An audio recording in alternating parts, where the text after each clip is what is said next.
Shalom, amados.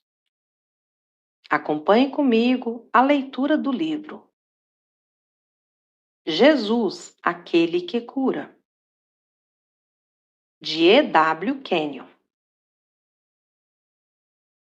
Primeira parte. Primeiras palavras. Este pequeno livro, com sua poderosa mensagem, vem do próprio coração do Mestre para você. Se você já esteve derrotado na luta da vida, se não pôde começar a participar do programa do sucesso, este pequeno livro lhe mostrará como vencer. Se estiver enfermo, há cura para você. Se está fraco, este livro lhe dará forças. Se estiver desanimado, ele colocará em você o espírito de um vencedor. Seja honesto para com ele. Não o leia com a sua mente cheia de noções pré-concebidas. Aborde-o com brandura e honestidade, permitindo que ele o coloque no topo da montanha que fica entre você e a vitória.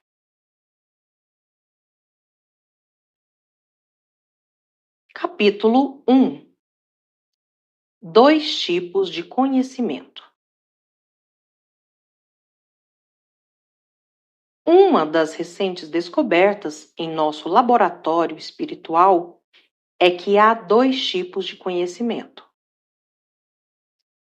O conhecimento que nossas escolas, faculdades e universidades ensinam chegou até nós por intermédio dos 5 sentidos. É seguro dizer que não há nenhum conhecimento da química, biologia, metalurgia ou mecânica, ou de qualquer outro campo de pesquisa, que não tenha vindo até nós através dos 5 sentidos: visão, paladar, audição, olfato e tato. Nossos corpos têm sido um laboratório de pesquisa ao longo dos tempos. Contudo, esse conhecimento é limitado. Não pode satisfazer o espírito humano. Não pode descobrir como a mente funciona no cérebro físico. Não pode encontrar Deus, nem descobrir qual é a origem da matéria, da vida, da força ou da criação. Tudo que você pode descobrir são as coisas que se podem ver, ouvir, saborear, cheirar ou sentir. Chamamos a isso de conhecimento pelos sentidos. Dessa forma, há outro tipo de conhecimento que veio até nós através da revelação chamada Bíblia. Este é o conhecimento pela revelação. Ele nos leva ao contato com o Criador. Ele explica o porquê da criação, a razão para o homem, a natureza do homem e o objetivo definitivo para ele. Ele lida com as coisas que os sentidos não podem descobrir ou saber sem a ajuda deste conhecimento da revelação. O triste fato é que o conhecimento pelos sentidos está preponderando na igreja.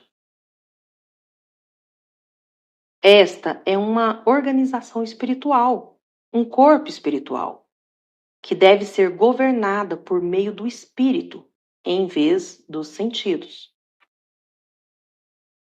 Quando o conhecimento pelos sentidos conseguiu predominar na igreja e em sua fonte de informações, a escola teológica, a igreja cessou de ser um corpo espiritual e simplesmente se tornou um corpo de homens governados pelo conhecimento pelos sentidos.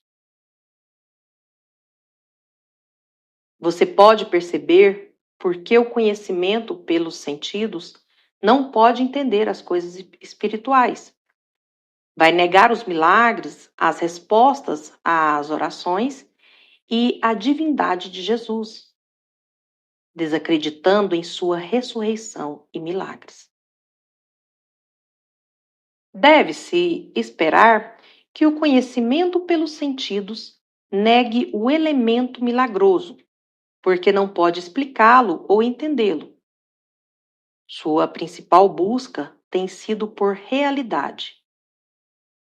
O espírito humano anseia por ela. A realidade não pode ser encontrada nos sentidos. Ela é descoberta somente pelo espírito. O conhecimento pelos sentidos tem despertado homens chamados filósofos, que estão procurando a realidade. E um fato profundo, digno da consideração de todos, que o homem que realmente conhece a Jesus Cristo, que recebeu a vida eterna, nunca se voltará para a filosofia. Se ele foi um filósofo, logo desiste disso, porque chegou à realidade em Cristo. Jesus disse: Eu sou o caminho, a realidade e a vida. Jesus, então, é a resposta para toda verdadeira filosofia. Se você deseja estudar este assunto mais completamente, procure nosso livreto, Os Dois Tipos de Conhecimento. Capítulo 2. Deus é um Deus de fé.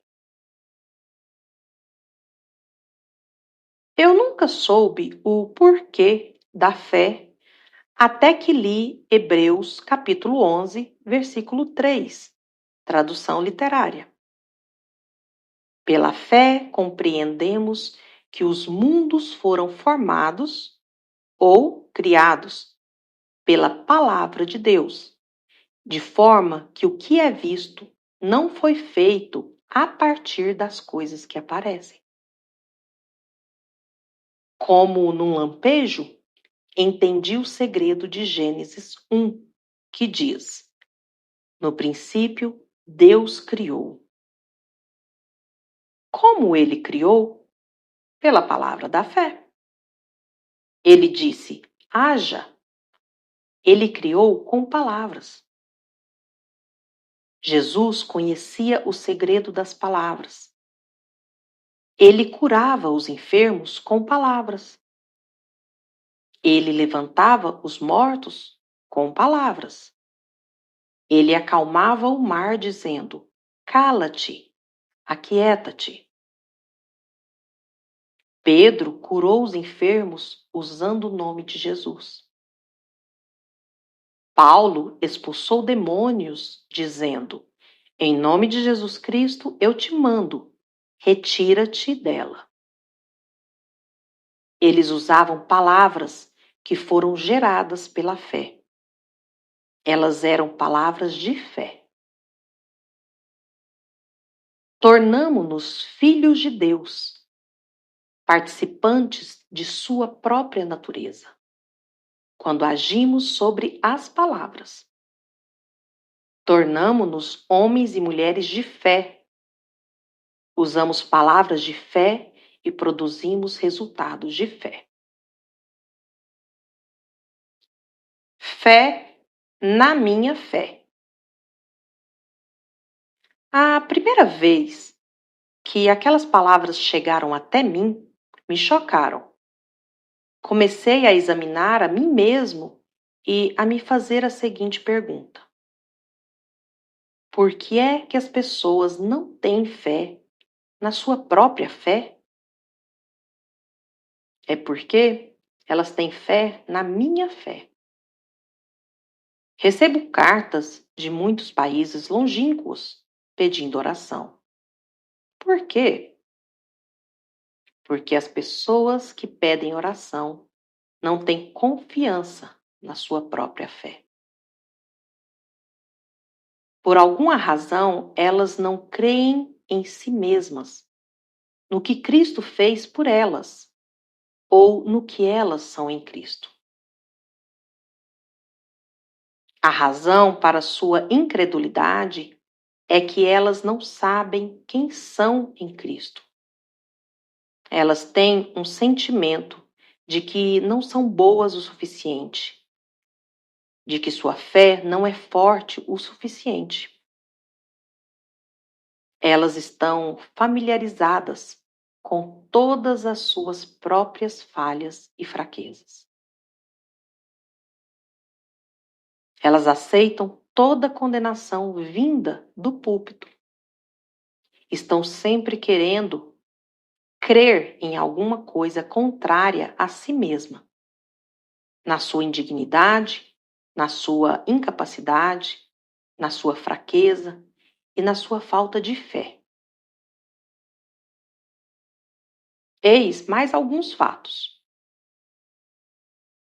O pai não tem filhos favoritos. Cada pessoa nascida em sua família tem a mesma redenção.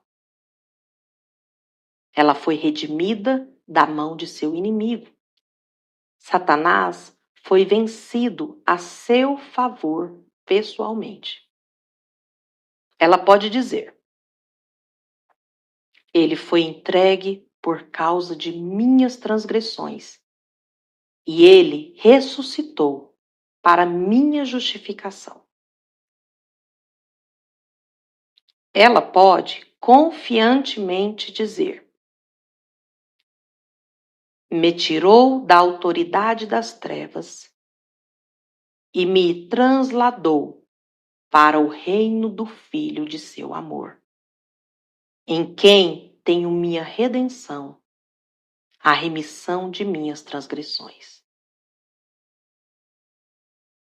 Essa é uma redenção pessoal e absoluta do domínio do adversário. Cristo foi seu substituto. Quando Jesus anulou Satanás e o despojou de sua autoridade, foi você, em Cristo, que fez essa obra. Cristo agiu em seu lugar. Ele fez isso por você. Você pode dizer: em Cristo venci Satanás, despojei-o de sua autoridade, e quando Jesus ressuscitou dentre os mortos, eu o fiz juntamente com ele. Você pode confiantemente dizer: mas Deus, sendo rico em misericórdia, com seu grande amor com o qual me amou, mesmo quando estava morto em minhas transgressões e pecados, vivificou-me juntamente com Cristo. Pela graça fui salvo e curado, e ressuscitou-me com ele e me fez assentar consigo nos lugares celestiais em Cristo. É quando você toma seu lugar e começa a assumir seus direitos e privilégios que Deus começa a responder a você. Você tem a mesma vida eterna que Jesus tinha. Aquele que tem o Filho tem a vida. Você tem o Filho, logo você tem a vida. Agora, você precisa dizer: recebi Jesus Cristo como meu Salvador. Confessei-o como meu Senhor. Deus me deu a vida eterna, a sua própria natureza. Agora sou uma nova criatura, criado em Cristo Jesus, e tenho capacidade da parte de Deus para realizar as boas obras que foram preparadas de antemão para que eu caminhasse nelas. Tenho a capacidade de Deus, porque tenho a natureza de Deus. Tenho o mesmo grande e poderoso Espírito que ressuscitou Jesus dentre os mortos, habitando em mim. Maior é aquele que está em mim do que aquele que está no mundo. Você é a justiça dele.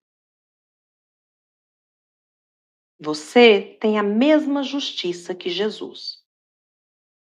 Aquele que não conheceu o pecado. Deus o fez pecado por nós, para que nele fôssemos feitos justiça de Deus. Segundo Coríntios, capítulo 5, versículo 21. Você pode dizer: tornei-me a justiça de Deus nele. Portanto, agora não há nenhuma condenação para mim, porque estou em Cristo Jesus. Esta justiça lhe dá o privilégio de permanecer na presença do Pai, como se nunca tivesse cometido pecado. Você tem a sua natureza. Você é o próprio Filho de Deus. Ele é seu Pai. Você pode dizer: Ele me declarou justo. Ele me tornou justo. Sou a justiça de Deus em Cristo. Como filho, você tem o direito legal de usar o nome de Jesus. Ninguém tem um direito melhor de usar o nome de Jesus do que você.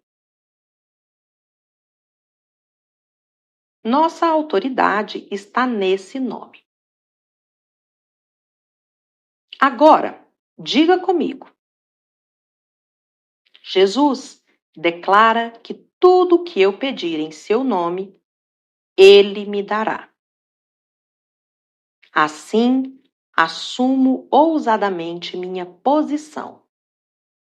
Imponho minhas mãos sobre aquela pessoa amada que está doente e digo: no nome de Jesus, doença, deixe este corpo. Demônio, deixe este corpo e vá embora para o abismo ao qual você pertence. Não ouse tocar nesta pessoa amada novamente. Cristo me disse que aqueles que creem devem impor as mãos sobre as pessoas enfermas e elas devem ficar saradas. Ele disse que em seu nome deveriam expulsar demônios. Foi ele quem me disse isso. Aceito assim, como me foi dito, e ajo acerca disto, porque assim ele me mandou fazer.